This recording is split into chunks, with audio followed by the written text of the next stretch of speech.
Don't hear myself anymore.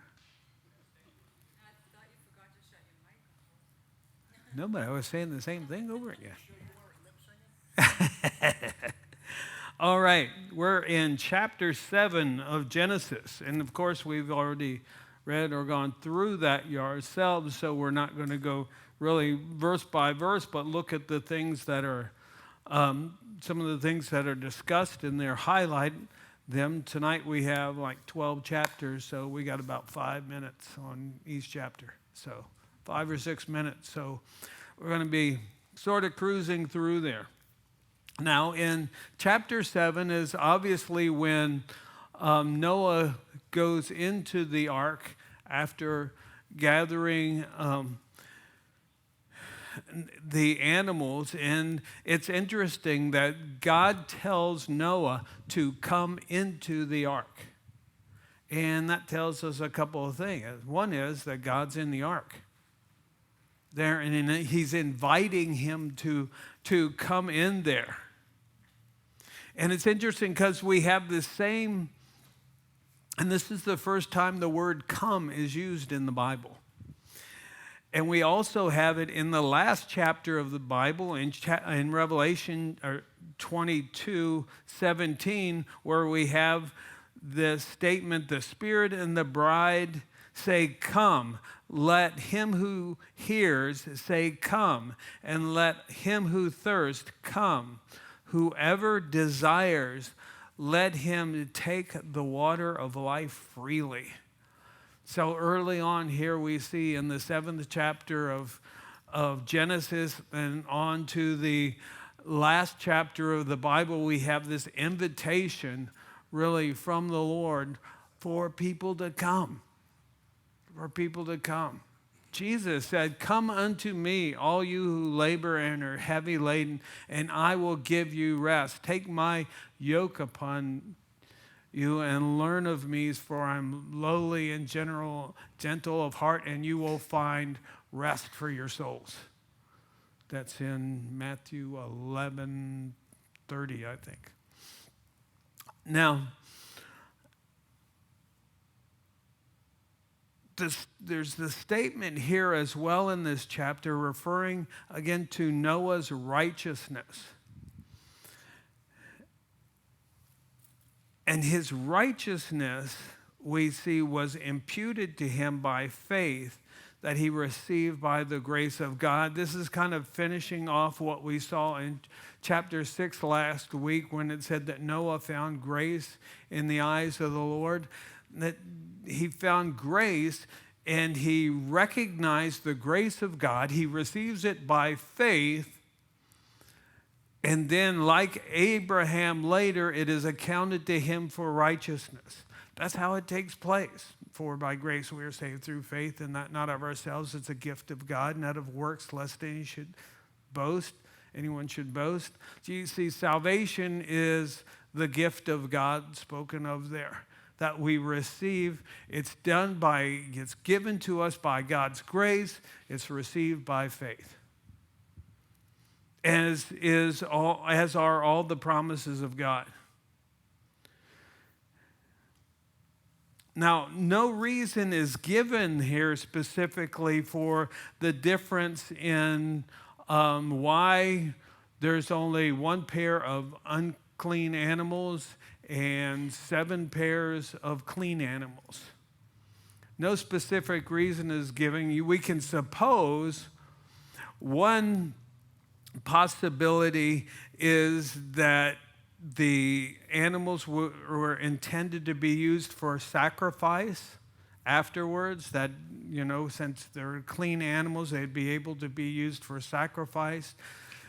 The other option is that they're looking forward to those clean animals. God was looking forward to them being eaten after, because he knew he was going to allow Noah to eat hamburgers later that he couldn't do at the time, because before they came off of the ark, everyone was a vegetarian. Now, in verses 17 through 20, we have the 40 days and nights of rain and the flood. 40 is the number of testing in the Bible. It's a number like Jesus was tempted 40 days. You know, he was in the wilderness for 40 days, and he was tested by the devil in Matthew chapter 4. So we see that number repeated. How many years were the children of Israel in the wilderness? 40 years. It's that whole picture of trial, test.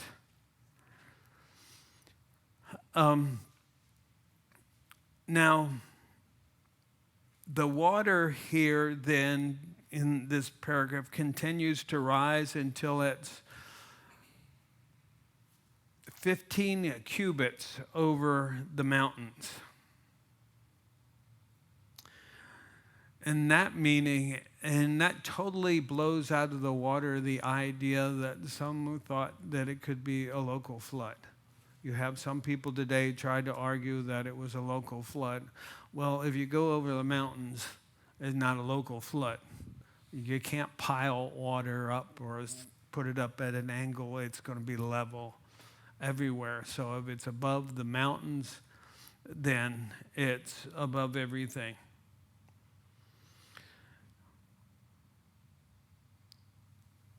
And Peter, in 2 Peter 3:6, he's using this as a comparison to what's going to happen in the last days when he says, talking about the flood by which the world that then existed perished, being flooded with water. So it covered it all. It covered it all. Now, in verses 21 through 24, we see that all flesh is destroyed. The water covered the earth for 150 days. As it says in that paragraph, it was covered for 150 days. That's a long time to tread water. Obviously, the intent was that all life on earth, as it says here, everything whose breath of life was in their nostrils, everything drowned.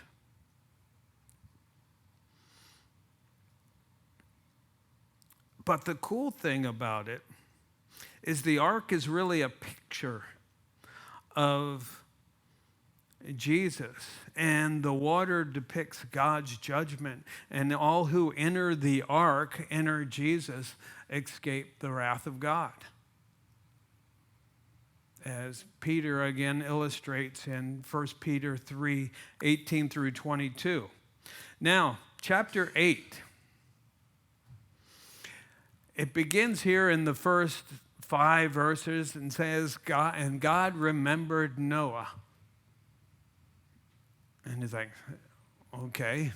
You kind of think, well, did he forget him and then remembered him? No, that's not the intent there. It's that he remembered him to return to him in direct activity in order to do something and in order to act on his behalf. God makes the wind to blow and restrains then the waters, so the flood doesn't continue but begins to subside. And it's interesting. We're told then that the ark rested on the 17th day of the 7th month. You know, there's something else in the Bible that happened on that day? Not in that year, but much later, that happened on the 17th, or excuse me, the 17th day of the 7th month of the Jewish calendar. Any guesses? It's when Jesus rose from the dead. 3 days after the Passover. You get the date of the Passover is the 14th day of the 7th month. 3 days later is the 17th day. Don't know if there's a connection in any way. It's just interesting that it's the same day. I think the ark rested, and Jesus rose the same day. Now,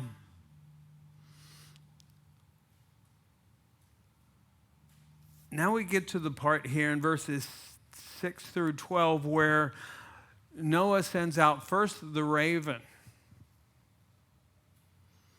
and then the dove. The raven comes back and forth in this process.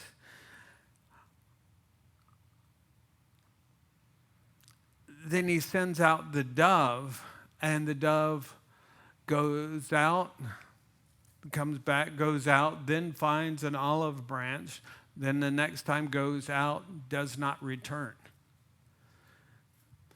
And it's kind of interesting. You kind of contrast the difference between, and it's one of those things we really don't have the answer for, but you wonder why a raven and a dove? A raven being an unclean animal that would eat carrion, eat dead things, do all of those things, so it would be unclean. Dove obviously being a clean animal that later could be offered in a sacrifice. So I just kind of wonder the difference, but we're not really given any information here.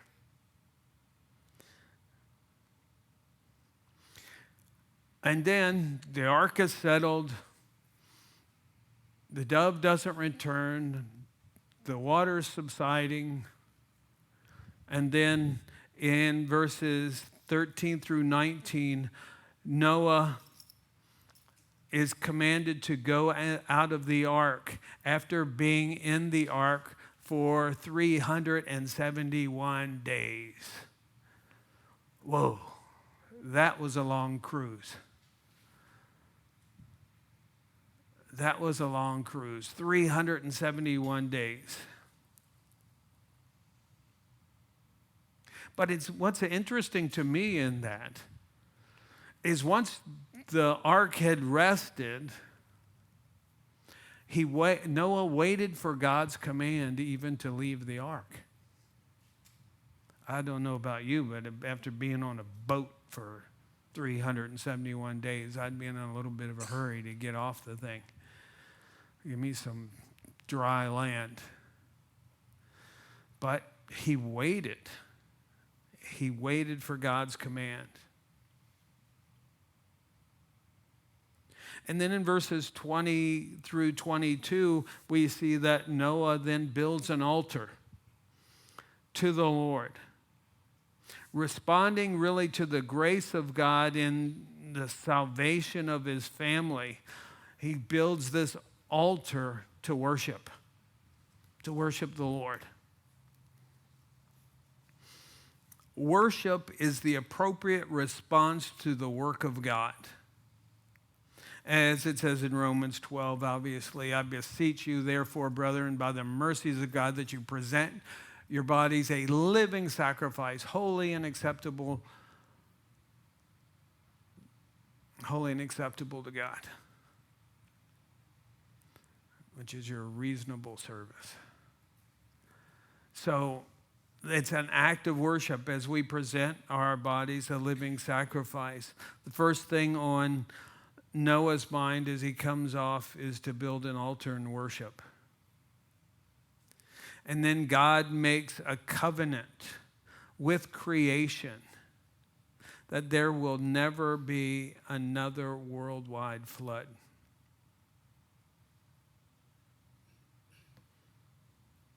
But there will now be seasons. Of course, the rainbow is put there for a sign of the covenant. But there will now be seasons. Remember, there weren't seasons before because there was a vapor canopy over the earth. And so now there's seasons, changes in the weather. Imagine that. Imagine the first time Noah saw leaves change color. Oh, what's that? Obviously change is taking place there. And now as we get into chapter 9, verses 1 through 7, we see as God blesses Noah, the command is repeated again from Genesis 1:28 to be fruitful and multiply. The command, the creation command, the command for man to have dominion over the earth, to be fruitful and multiply. And it's so interesting to me that, and we see, as we'll get into later in a couple of chapters, the Tower of Babel, you see people when they come against the commands of God, the clear command, against the clear commands of God's purpose, what he would have us to do. He would have us to have dominion over the earth. Well, we have people today who want us to be servants of the earth rather than have dominion. Now, of course, in having dominion, you're to take care of it. But,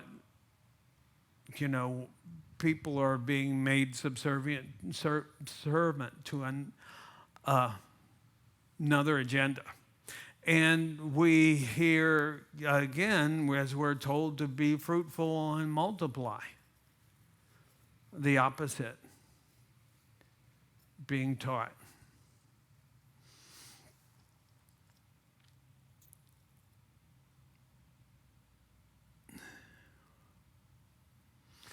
He is now permitted as well to eat meat, but forbidden to eat the blood, because as we find in Leviticus 17, verses 10 through 11, that the life is in the blood.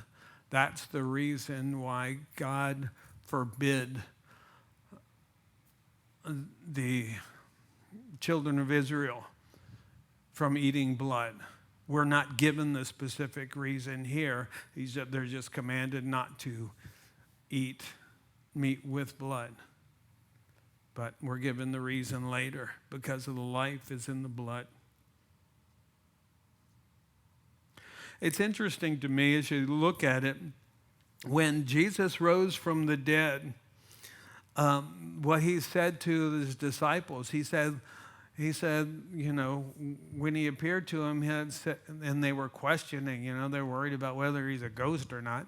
And he says, look at my hands and my feet. And what he said was, a spirit does not have flesh and bone like I have. He didn't say blood.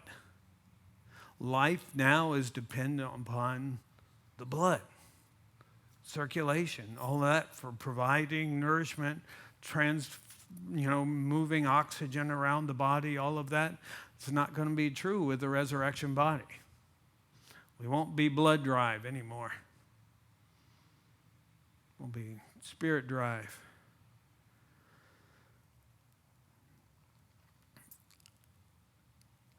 Now, government is then established with the institution of capital punishment. As it says in Romans 13:4, for he, referring to the government or agents of the government, for he is God's minister to you for good. But if you do evil, be afraid, for he does not bear the sword in vain. For he is God's minister and an avenger to execute wrath on him who practices evil. That's the intent of government. It would be nice if they just stayed with what they were told. They stayed with what they were told, the responsibility they were given. And it's important for us to have this foundation, to understand what God's intention for government was. It was to help in restraining evil. But, what happens then when the government itself is evil? So the things we need to look at, things we need to deal with.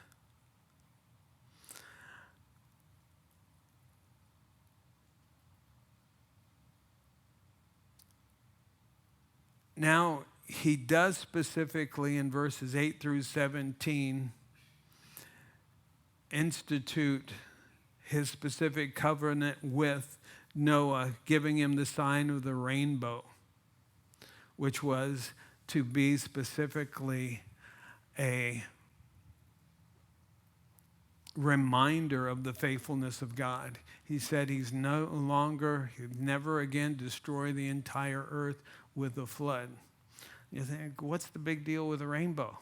Well, before this, there was never a rainbow.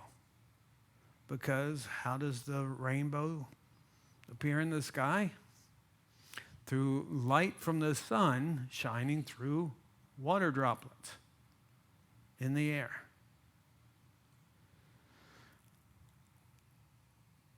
And if you have a vapor canopy over the earth, you're not going to have direct sunlight coming through the vapor canopy in order to create a rainbow. So it couldn't take place.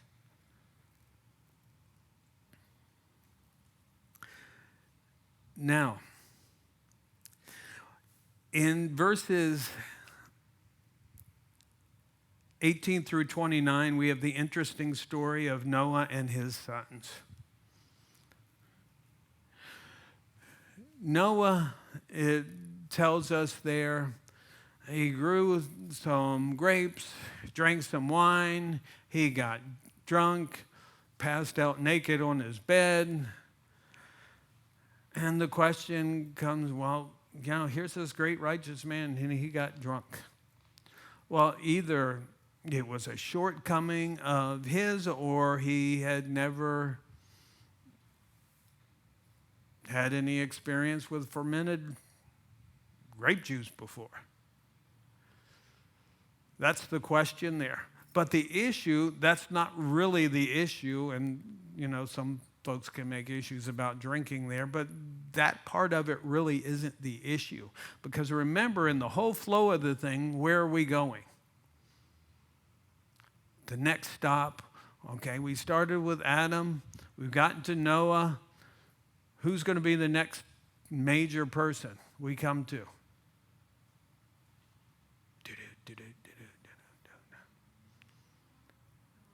Abraham.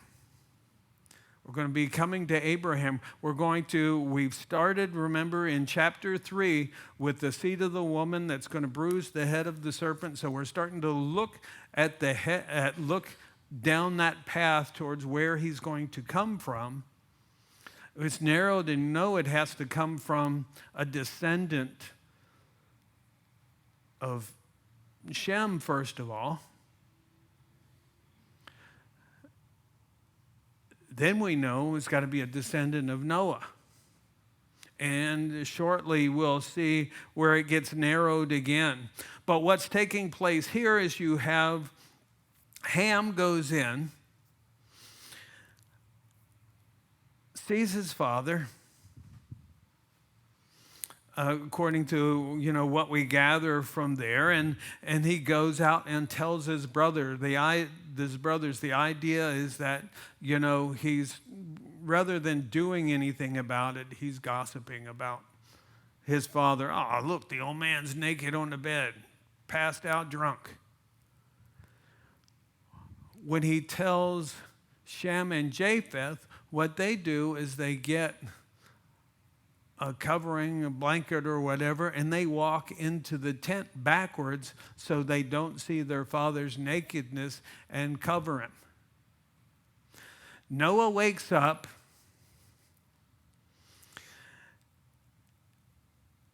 and pronounces a curse on Canaan. Ham's son. And you think, wait a second. Why are you cursing the kid for what the dad did? There's questions there. Was Canaan somehow involved in this? Possibility. Or possibly knowing prophetically that the tendency, the sins of the fathers being visited upon the children to the third and fourth generation, that this was also going to be played out even more fully in the life of Canaan. And of course, when the children of Israel come into the land, they get a clear picture of what the Canaanites are like and the evil that continued to be practiced by them. Now, the descendants of Japheth, we'll get to them in more detail in a minute, but generally, they're the people of Europe. The descendants of Shem, it's what we're dealing here with this promise to him and saying that Japheth, the descendants of Japheth, will abide in the tents of Shem. And the interesting thing about it, you see that fulfilled prophetically as the descendants of Shem reject the Messiah later, opening the door for the descendants of Japheth, who are basically the Europeans, to come into a relationship with God. So it's interesting the way these things historically play out. Now, in chapter 10, verses 1 through 7, we have the generations of Noah. And just to break down the nations, Shem is all the Semitic peoples, the Jews, the Arabs, the Assyrians, the Arameans, and the Phoenicians. The descendants of Ham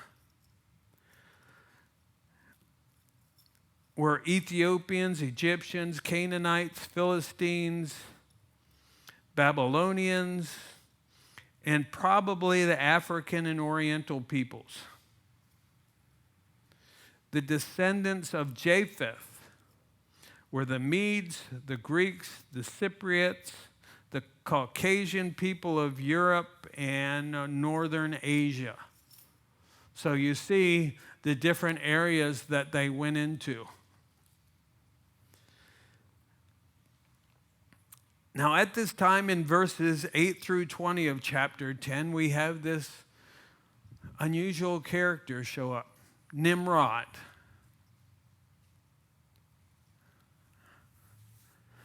You ever heard, that's an insult term? You Nimrod. Well, what the name means is it means rebel. And what we're told about him here is that he was a mighty man in the earth.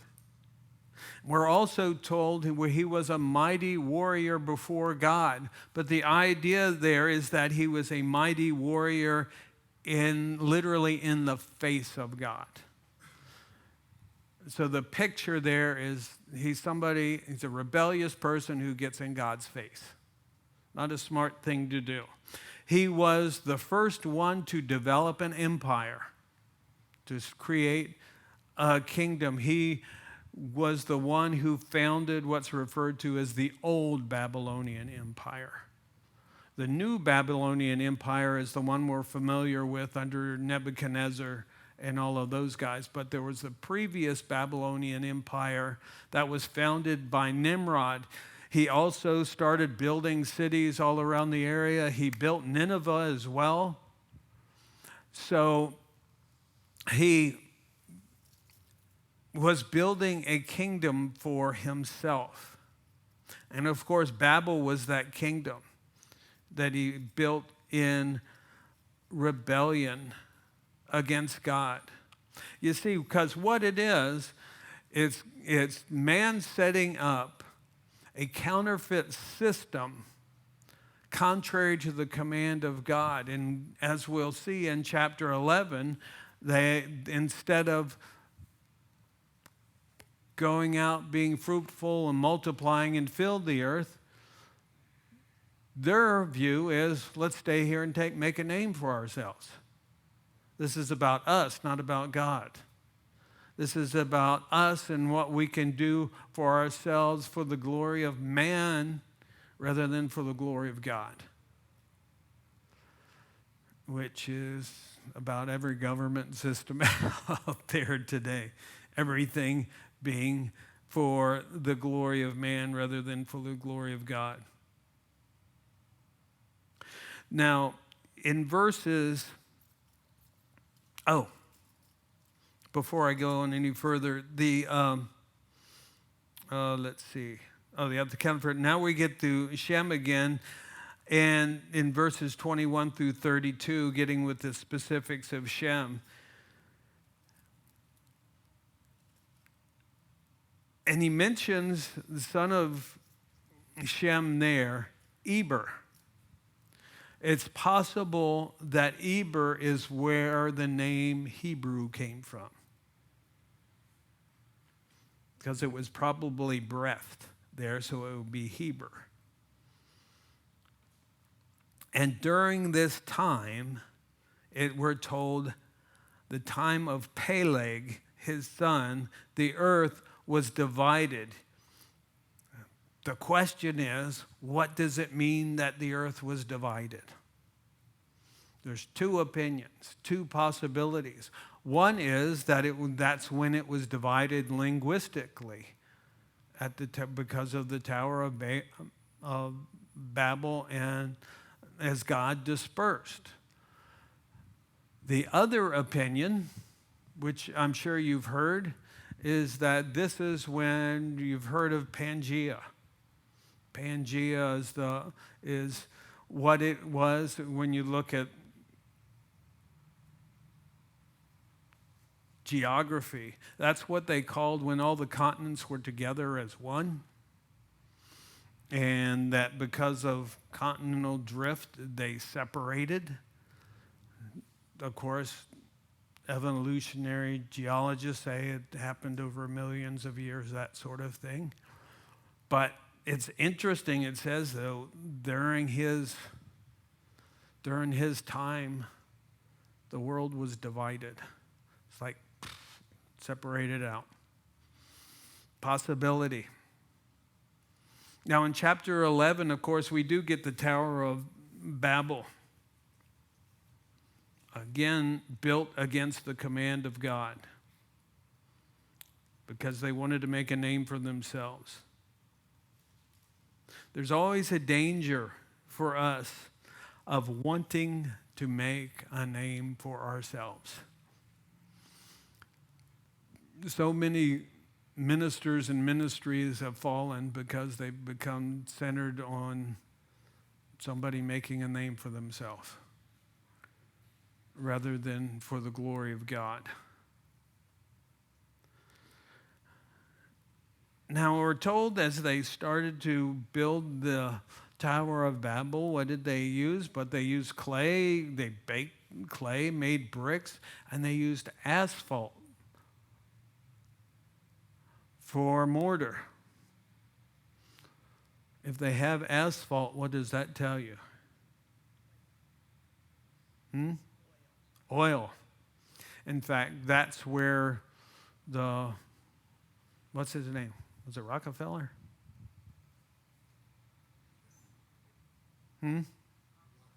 Yeah, the Rockefeller who read that and went over and explored and found oil over there because of that, because where you have asphalt, you have oil, because it's just the thick, sticky stuff that they used to glue the bricks together. Because you have to remember where they are. They're kind of in a dry area like that, so they really couldn't use A lot of materials they couldn't use. Wouldn't be a lot of wood around there to use, that sort of thing. So they had to build in that way with the resources that they had. The interesting thing about this is when you look at this statistically, this is only, and chronologically, this is only 100 years after the flood. And you think, how far they got off so quick. And if you multiply out kind of speculatively, but if you multiply out, you start with those three guys in the generations coming out of that, the number of adult men at this time would only be about 1,100. So, and even with that small number, even with that amount of time, you see how far they got off. And of course, we know that Babylon was the origin of Babel, and Babylon was the origin of all false religions. And it's believed that what the tower was for was, as they said, to reach heaven, but the point was, again, they started believing in the influences the stars would have over them. They were promoting then the zodiac and all of that.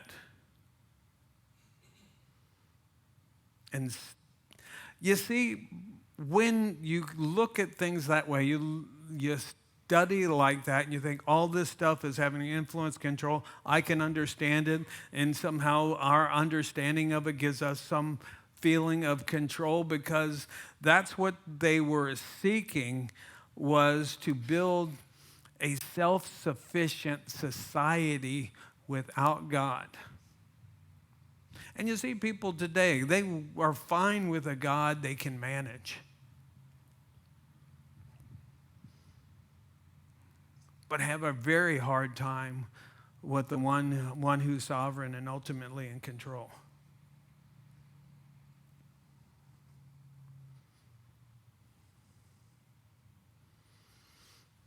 Now, the name Babel, which you may have heard, means confusion. It's from the word Balal. But it's interesting, after this, and historically, the Babylonians, after this, tried to change the meaning of the word. It came from a root meaning confusion, but they tried to portray it or tried to upgrade the meaning to mean the gate of God. But that was all PR. It's not the name for it. It was never the name for it. Now, from verses 10 to 25, we get the generations from Shem to Abraham, which is 10 generations. And again, the genealogy is being narrowed to the man through whom the promise, or to whom the promise would be given and fulfilled. In verses 26 through 32, we get the generations of Terah, who is Abraham or Abram's father. So where Abram was from, was a pagan city in Babylon. And it followed the same way of the Babylonians. And God called Abram to leave as Stephen talks about in Acts chapter 7, verses 1 through 2. He was to leave he was to leave his family, he was to leave his country. But what we find here in this paragraph at the end of chapter 11, that it was that Terah went. to Haran with them. They left from Ur and go to Haran, which is really what we see with Abram, later to be his name to be changed to Abraham, is he makes a series of steps of partial obedience.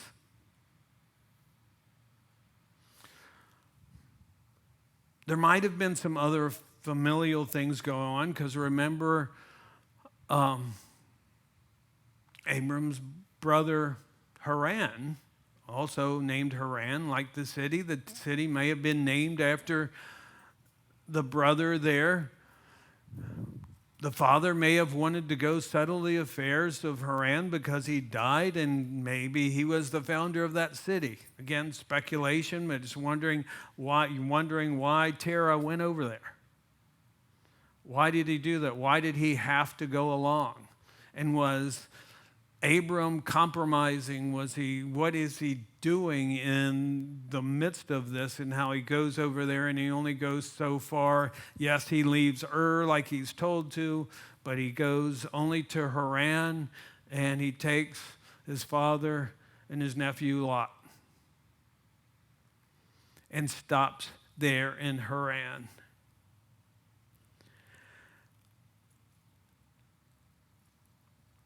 Now, as we get into chapter 12,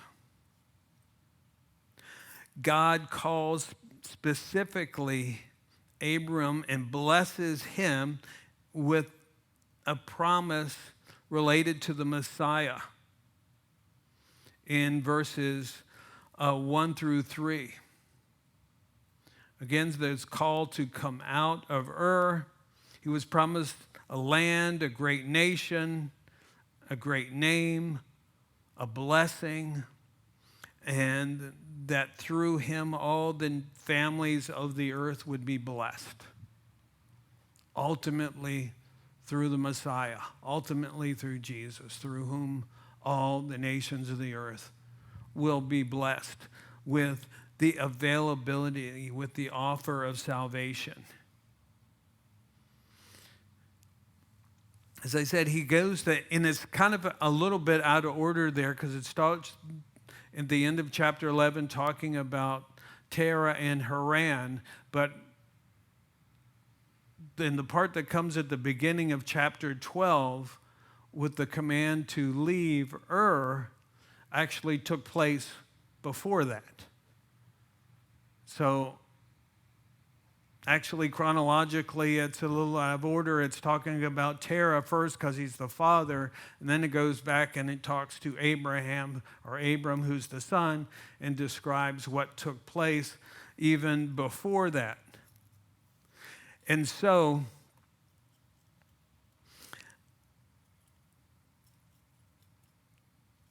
he goes out from there, but taking Terah with him. And it's interesting. You know, anytime you get the opportunity and you're reading and studying, look up these people's names and what they mean. I mean, I know genealogies scare everybody to death, but the name Terah means delay. Well, that's interesting in this context when you think of delayed obedience. That Abraham, or Abram's obedience to God, was delayed because of his father Terah. You see, God uses yielded vessels. He doesn't use perfect vessels because there aren't any. He used those who are yielded to him. And even in the story of Abraham, we see God revealing himself to Abraham progressively at each step of obedience. When he takes a further step of obedience, God appears to him and gives him further revelation of his calling.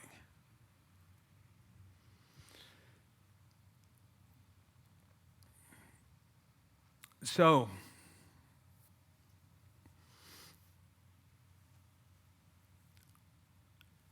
in verses 4 through 9, we see that Abram travels from Haran to Canaan. He goes down to Shechem. With this step of obedience, the Lord appears to him and specifies more the promise to give him the land there. Abram builds an altar and worships. He then dwells between Bethel and Ai. Interesting, again, names: Bethel, the house of God; Ai, ruins. He's dwelling between the house of God and ruins. Where do we live? Where do we live? So he builds another altar and continues to travel south. And now we have that section where we're told there's a famine in the land in verses 10 through 20. And so what does he do? He goes to Egypt. We have no, what we don't see in Abraham yet. Abram right now, his name hasn't been changed yet, but we don't see him actually seeking the Lord for anything. He's just kind of going on. And God speaks to him from time to time and gives him, more specifics about what God's plan for him is. But then, he just goes on and does it. He seeks to do that thing, but we don't find him personally seeking the Lord for direction. We see him worshiping, but we don't see him seeking the Lord. So when the famine happens, he responds in the flesh to think, well, again, trying to figure this out. How am I going to take care of things? So he hops on down to Egypt. And, of course, his wife, Sarah, we're told, Sarai, who is so beautiful, he's worried about them wanting to kill him to get his wife because she's so beautiful. So he says, tell them I'm your sister, which is half truth because she's his half sister. And so he does that. And of course, as you've read, it doesn't work out. God makes it clear. God protects. It's interesting because God protects his integrity there, because if she was taken, there would always be this question: if she had a son, whose was it? Whose was it? So God even here is protecting the line. And we'll see this throughout the history of Israel. God is constantly and repeatedly protecting the line. When you had that wicked queen come along, Athaliah, who sought to destroy all the heirs, there was one protected, one left that was protected, who was then brought out later, and she was destroyed, but always God protecting that line. So Abraham's faith was tested here, and he flunked. Tests of our faith are intended for our growth, as it tells us in James 1, verses 2 through 4. Abram's faith developed as he was walking with the Lord, and he saw his faithfulness, and he walked in obedience to those commands. But he had those lapses of faith, and they can be costly, because lapses of faith can be costly because we see what it cost him, the problems it would cause later. First of all, it might appear outwardly that things were great because he and Lot both came out of there with a lot more possessions. But one of the possessions Abram acquired was Hagar, the servant girl. That was a servant to Sarai, but again, we'll see shortly the problem with that. Now, in chapter 13, what we have here is when, again, they come out of Egypt, and I'm going to start to move a little more quickly. They come out of Egypt, and Abram's herdsmen and Lot's herdsmen start to get into arguments because they're too many for the land they're dwelling in together. And so Abram, trying to work it out, says, hey, we're brothers, let's not fight. Let's decide to separate. Wherever you decide to go, I'll go the opposite direction. But an interesting thing, in these little decisions, you see character come out. Because what you see is that with Lot, he looked on the area of the plains near Sodom and saw how well watered it was. It said, like the garden of God, it just really looked great. He was a man of sight. He believed what he saw. Where with Abram, he walked by faith. And so we're told here that as Lot leaves, he pitches his tent towards Sodom. And God moves Abram toward more complete obedience. We see here in verses 14 to 18 that God renews his promise. After Lot's gone, you see, now he's left Ur. He's now actually in Canaan. His father's no longer with him. And now Lot's no longer with him. God's got him just where he wants him right now. This is what he's been working toward with him so that he can work in and through his life. He wants to get him alone. And what we find with him and what we see God often do in our own lives, he peels off all of these things that we've been depending on for all these years. And he's not finished with that yet. Even ultimately thinking that he can fulfill in any way the promise himself. In fact, as we go into 14, in chapter 14, we have the story of the kings, the 4 kings that come from the area around Babylon. What happened was earlier on, about 13 years earlier, the king Chedorlaomer came into the area of Canaan, defeated some of the cities, made them vassal kingdoms to himself, and they had to pay taxes. Well, the king of Sodom, after 13 years, said, well, that's enough of that, and he gets 4 other kings with him, and they rebel. Well, the 4 kings from the east come and they attack Sodom. Now, Lot was there with all of his possessions, and they take him away and head north.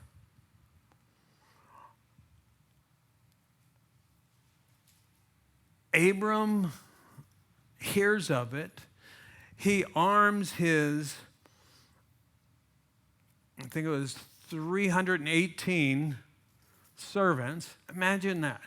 The guy now, we see how prosperous he is. He has 318 servants. He arms them. They go to the kings, make a surprise attack, defeats them, and gets Lot, his family, and all the spoils back. He comes back, and he comes back, he meets Melchizedek, the king or the prince of Salem, the prince of peace is what Salem means. And he gives tithes to him. Like, whoa. Well, the writer to the Hebrews gets into details about that if you want to check it out later, because it's talking about how the priesthood of Melchizedek is superior to the priesthood of Aaron. And as we find later in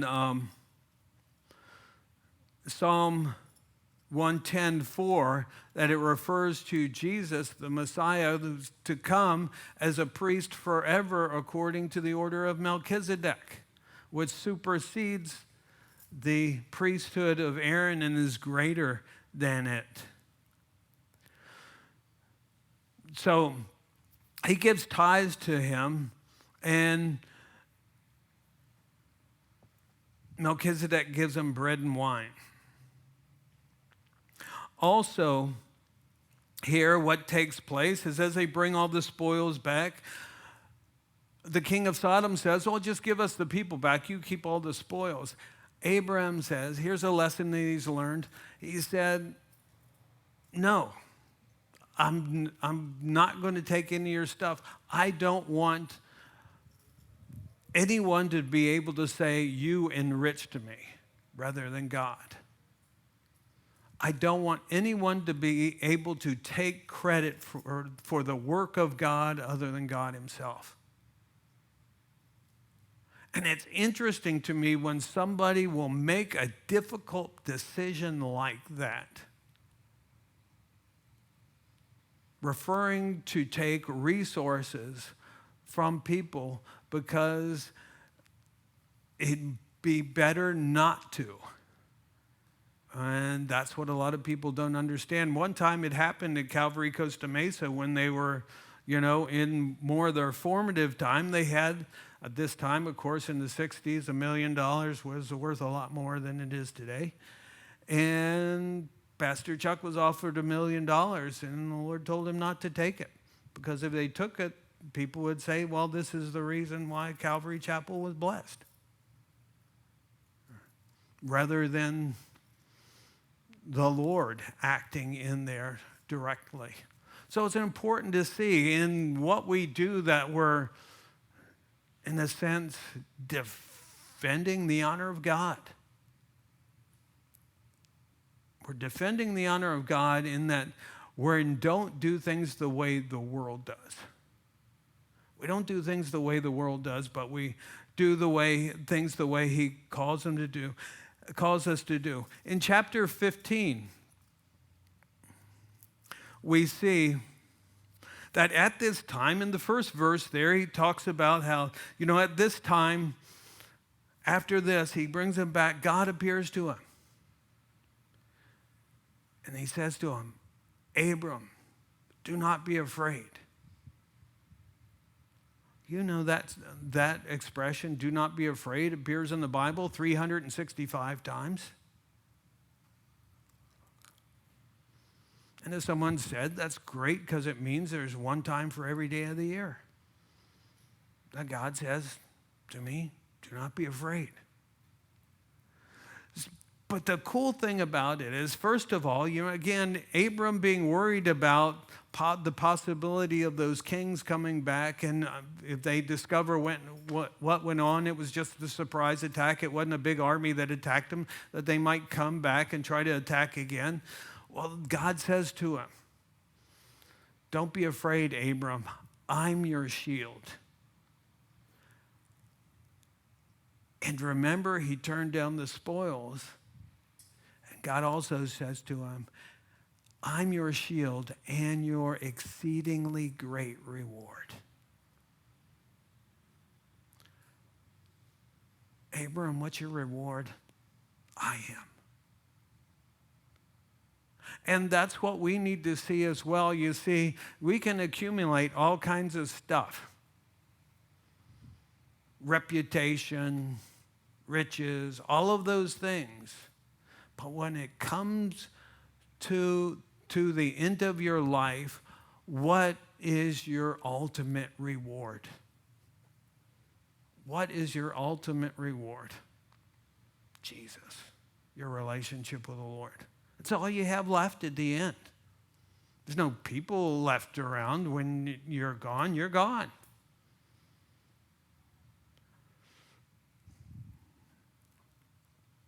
Now, in the rest of this chapter, what takes place is that at this point,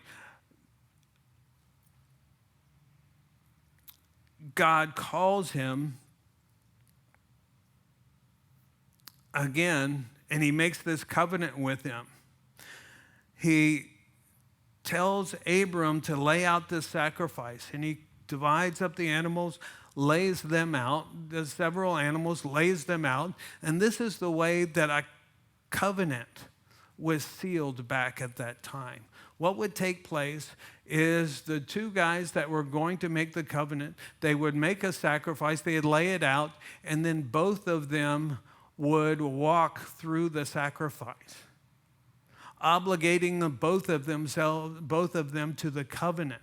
What takes place here is we're told that darkness came over Abram, he fell into a deep sleep, and then a torch and a stove, implying or illustrating the presence of God, pass through the sacrifice. Abram never does. So this isn't so important and impacts us today because what God is saying there, that he's made this everlasting covenant with Abraham and his descendants to give them the land, to fulfill all of these promises to Abraham, and that God himself is the one who's personally responsible for the covenant. They aren't. So as we look today, and you look at the nation of Israel, and we see, as we saw in Ezekiel, that they've come back to the land in unbelief. Is their unbelief right now preventing God from fulfilling his promises? No. Why not? The covenant wasn't made on their ability to fulfill their end of the bargain. God said, I'm going to do it. And what we see transpiring in Israel today, and as we see things go in the future, it's going to become more and more apparent that that's exactly what God's doing. He prophesies here that the people his descendants will go into the land of Egypt for 400 years. He then refers to it as 4 generations. So we get one of those numbers related to generations. We see it in the Bible referred to from anything from 40 to 100 years being a generation. Told they were going to be there. They're going to be there 400 years. He can't take possession of the land of Canaan yet.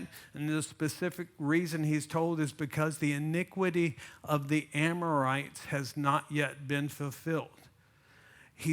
What he's saying there is they haven't gotten to the point at which they will be judged yet. They haven't gotten that bad.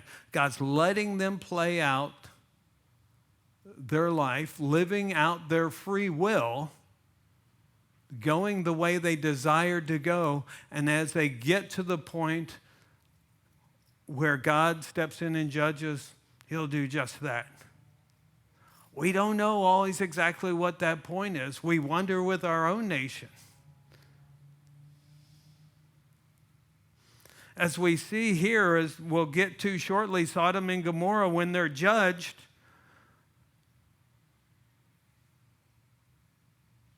I think, well, Lord, where are we compared to them? Now, in chapter 16, we have the story there of Hagar and Ishmael, where Sarah brings her servant Hagar along to Abraham and said, hey, God promised you're going to have a son. I think this is how it's going to work. And so he brings Hagar and says, you have relations with her, and that child, what they would do then when they were kind of doing a surrogate situation, they didn't do it, the way it's done these days with, having someone carry someone else's embryo. What they would do Hagar, when she gave birth on Sarah's lap. And so the child was then identified with Sarah or Sarai here at the time. Now, when she becomes pregnant, she gets cocky. And she thinks she's in a better situation than Sarai, so she starts to, look down on Sarah. So Sarah says, well, you think you're something? Well, get out of here. And she abuses her and chases her out. And then we have the first appearance from then of the angel of the Lord. The angel of the Lord who is, that interesting personage we discover in the Old Testament. Again, this is the first time, which as you look at the occurrences, we discover this is none other than the pre-incarnate appearance of Christ, who appears, and who does he appear to? A Gentile. He appears to a Gentile and says, go back and submit to your mistress. I will make your son great. 12 kings will come from him. And again, these are heads of all the Arab nations to come later. Now, in 17,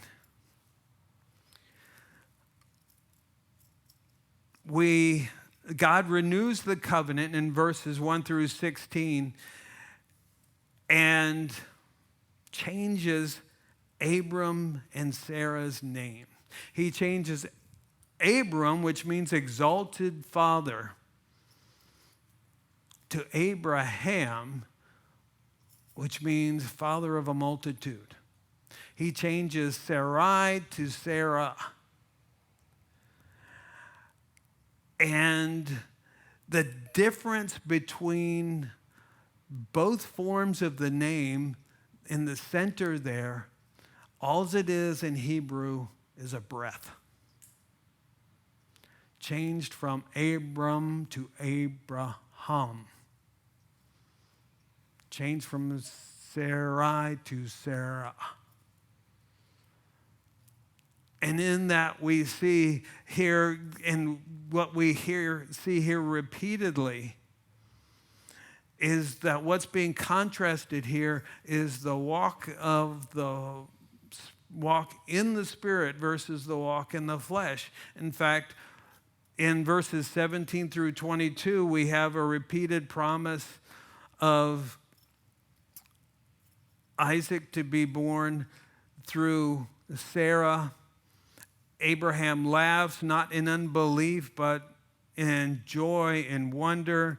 And then in verses 23 through 27, Abraham and Ishmael and the whole household is circumcised as God commanded them to do to keep the covenant. Now, the purpose of circumcision, it was an illustration of peeling away the flesh. Again, not walking in the flesh, but walking by faith and walking in the Spirit. In chapter 18, we have God appearing again and giving details of the birth of Isaac. But he suddenly here, what takes place is he suddenly appears before Abram with two angels. And the interesting part is that Abraham seems to recognize him.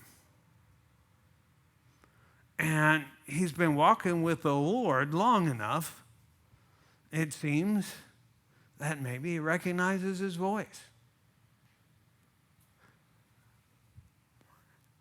And so he invites them in as visitors, and he asks to give them, if he can give them bread. They agree. They dwell there, they eat. And this might be the basis for what we're told in Hebrews 13:2, and says to entertain, welcome in strangers, for in doing so you might be entertaining angels unaware.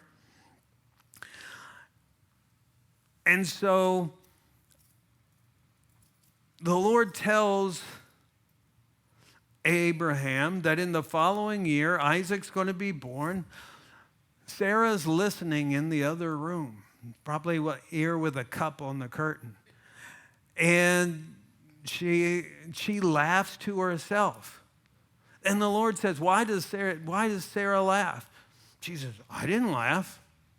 He says, yes, you did. You ever argue with the Lord like that and he just comes out and flat tells you, yes, you did. Well, that was the situation with Sarah. And what he says to her, the point there being, he says, is anything too hard for the Lord? You're laughing. Is anything too hard for the Lord? Is there anything the Lord can't do? And at this point, after that, the two angels peel off and they head towards Sodom. Well, first of all, the Lord says, well, should I keep my intentions from Abraham since he's going to be great? And so the angels leave, and he tells Abraham that the sin of Sodom's raised up, before him, and they've come to the point where it's time for them to be judged.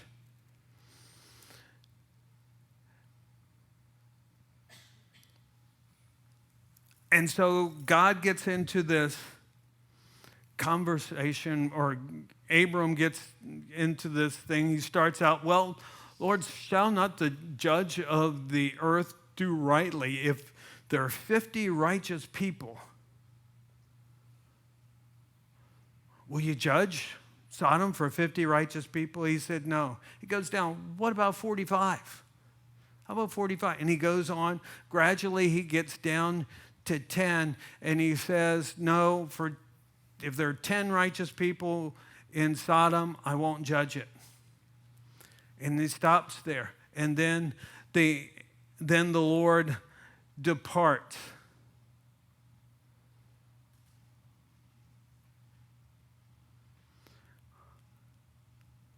And what's interesting about this to me is that in this we really see the necessity of the rapture of the church. Because in order for God to judge, God does not judge the righteous with the wicked.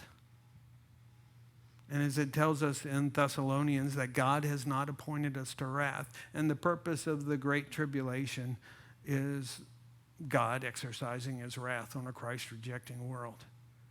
And he's not going to exercise his wrath against his people because Jesus already took our wrath.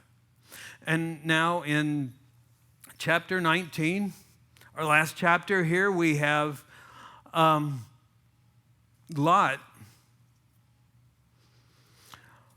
who had started out pitching his tent towards Sodom. We then read that he was in Sodom, and now we find out in chapter 19, not only was he in Sodom, but he was at the gate, which meant he was one of the leaders of the city, one of the judges of the city. And so he's gotten deeply ingrained in this sinful city. Now we're told that the sin of Sodom, we're told in Ezekiel 16 verses 49 and 50 that the sin of Sodom was pride, fullness of food, and the abundance of idleness.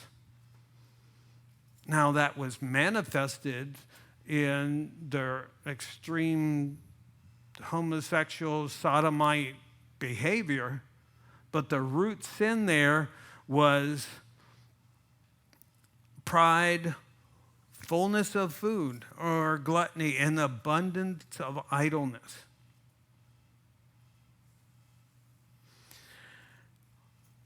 And the actions of the men that we see there in this chapter reflect the attitude of the people of Sodom, because we're told there that it was the people at every level of society from every part of town that were involved in the behavior there. And even when they were blinded by the angels of the Lord, they continued to grope around looking for the door where the angels had pulled Lot in and shut the door. They kept looking for the door. Like, guys, you'd think if you were blinded by an angel, you might want to think about your actions. But they were so steeped in their sin that they continued to try to fulfill their lust. And Lot now has, of course, we know that the angel tells him, go, the angels tell him to go talk to your sons, probably his sons-in-law. They were probably betrothed to his daughters. That's probably what the situation was. They haven't finally come together after the betrothal period, but technically, legally, they were sons-in-law. Go tell them. But when he went and told them, it says it appeared that he was joking. They didn't take him seriously. Was he compromised to the point there in Sodom where no one would listen to him? He had no witness. Important thing to consider in the situations we're in. Have we compromised to the point where we've ruined our witness? So he comes back, and the angels basically have to drag Lot and his family out.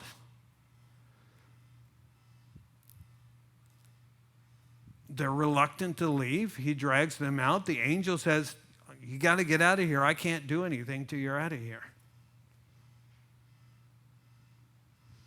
And then as they're going, he's leading them out of the city. Lot's wife looks back, and it says, she became a pillar of salt. She looks back to Sodom longingly.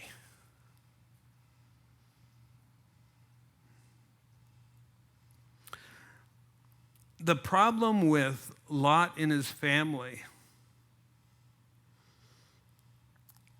was their fascination with evil.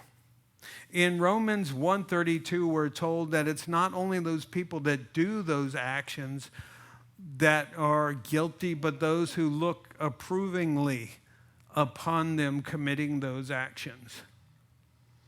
Lot, being a man of sight rather than faith, it cost him everything. You can't flirt with sin.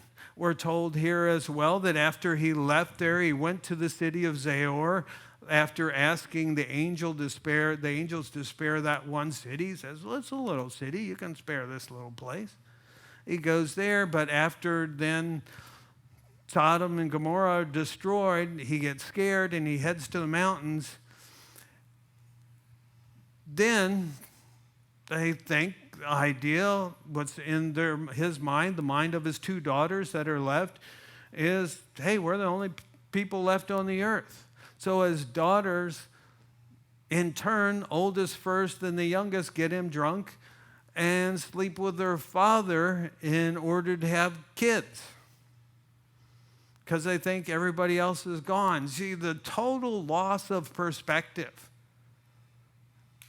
because of the way they were living their lives. And who results, what nations result from those two kids? Name of one was Moab, the Moabites, who are constantly, up until the time of the Babylonian captivity, harassed Israel. The name of the other one was Ammon, from whom the Ammonites came. And again, became a problem to the nation of Israel. Okay, there we are. So, are there any questions? There's no microphone.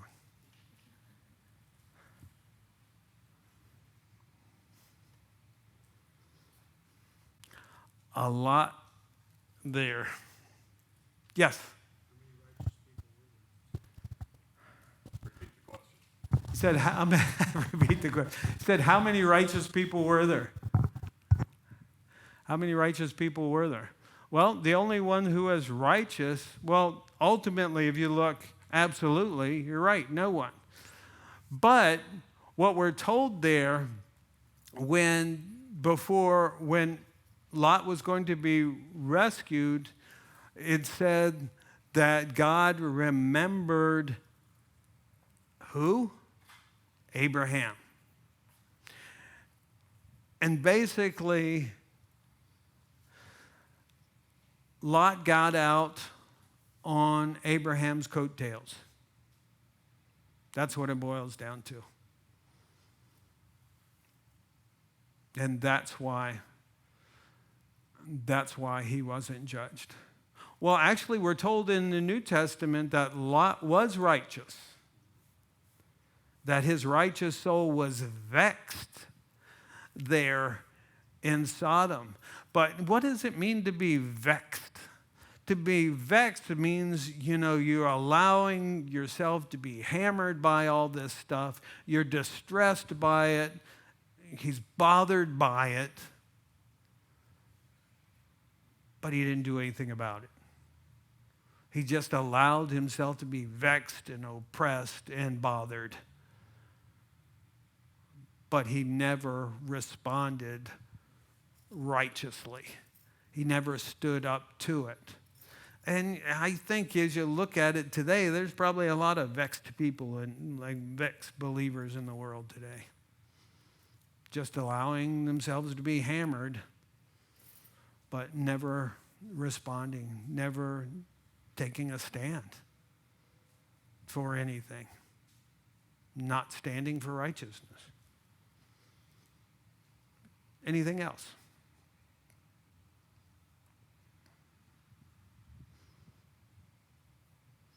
Calvary magazines. We have some in the back and on either side. All right, well, let's close in prayer. Father, we thank you so much for this time, Lord, and we just pray that as we learn from these examples of faith, what it means to walk by faith, what it means to walk in the Spirit rather than the flesh, Lord God. You just give us wisdom in that. You guide us. Lord, you fill us with your Spirit that we might, Lord, learn from you and follow you and walk in obedience to you, Lord, and see you work in and through our lives, Lord. Just ask for your blessing on us the rest of the week as we do seek to live for you, that you might use us, Lord, to your glory in Jesus' name. Amen.